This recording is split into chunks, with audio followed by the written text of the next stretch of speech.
सुप्रभात बच्चों। बच्चों, अब तक हमने पाठ 4 दातुन बनी ईंधन का पाठ भाग 2 का वाचन किया। उसमें हमने जाना कि किस तरह से बापू ने छोटी सी दातुन को पर्यावरण के प्रति सजग करने के लिए कैसे अपने आश्रम वासियों को प्रेरित किया और किस तरीके से उन्होंने उनकी बात को मानी। आज हम भाग 3 करेंगे। विधा प्रेरक प्रसंग, लेखक सुमंगल प्रकाश। गांधी जी ने उन्हें अपना अनुभव सुनाया। इंदौर प्रवास के दौरान जब यह विचार मेरे मन में आया था, मैंने और मेरे साथियों ने तभी से इस पर अमल करना शुरू कर दिया था। अगले 4 दिनों में हमारी दातुनों के जो टुकड़े जमा हुए, उनसे मैंने 5वें दिन अपने स्नान के लिए 1 लोटा पानी गर्म कर लिया था। गांधी जी ने बच्चों अपना अनुभव बताया, एक्सपीरियंस बताया कि जब वे इंदौर गए थे उनके साथियों के साथ और उनके मन में जब यह विचार आया कि उन्हें दातुन का 1 से अधिक उपयोग करना है, तो उन्होंने अपने साथियों के साथ मिलकर इस बात पर अमल करना, लागू करना शुरू कर दिया था। 4 दिनों तक उन्होंने और उनके साथियों ने मिलकर रोज़ दातुन करके उसे धोकर धूप में सुखाया और फिर उसे ईंधन में काम लिया और उसमें उन्होंने उससे 5वें दिन उन्होंने जो है स्नान के लिए 1 लोटा पानी गर्म कर लिया था। गांधी जी से उनके प्रयोग के बारे में जानने के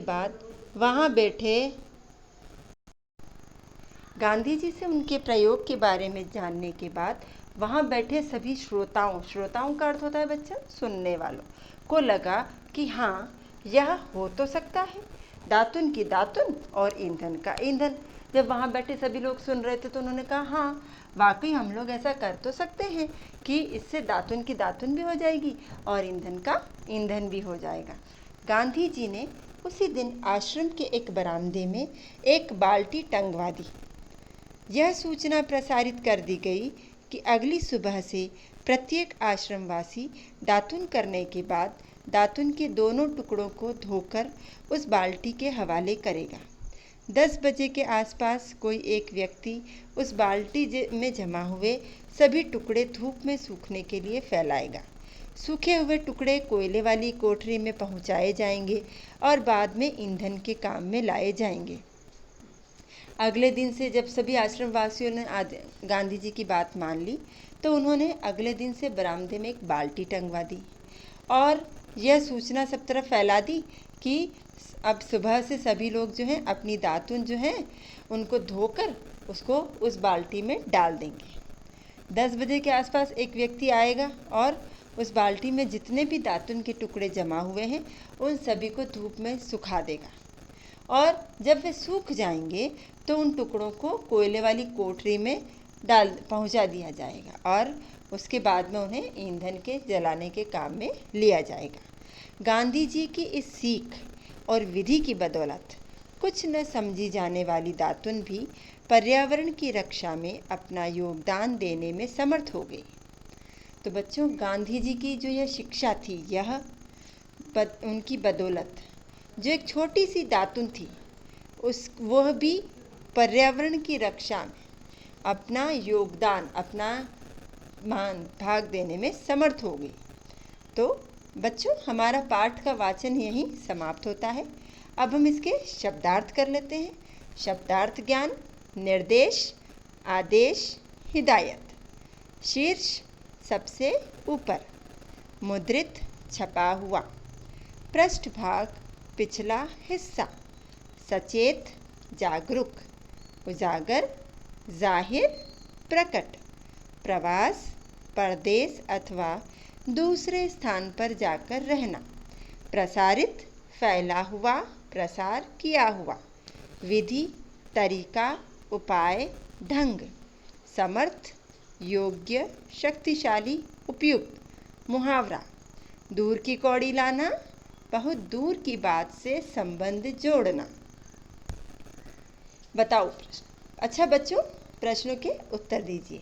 लेखक ने पाठ के आरंभ में क्या गलत होना बताया है।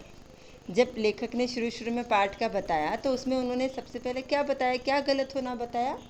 कागज़ का एक ही हिस्सा काम में लाना गलत बताया है। गांधी जी के मन में क्या विचार उठा?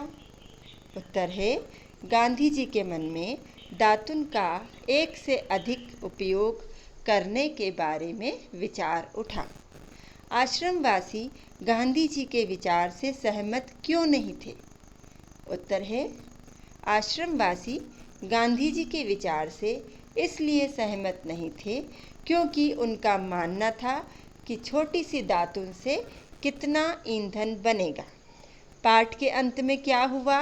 उत्तर है, पाठ के अंत में नन्ही सी दातुन भी पर्यावरण की रक्षा में अपना योगदान देने में समर्थ हो गई।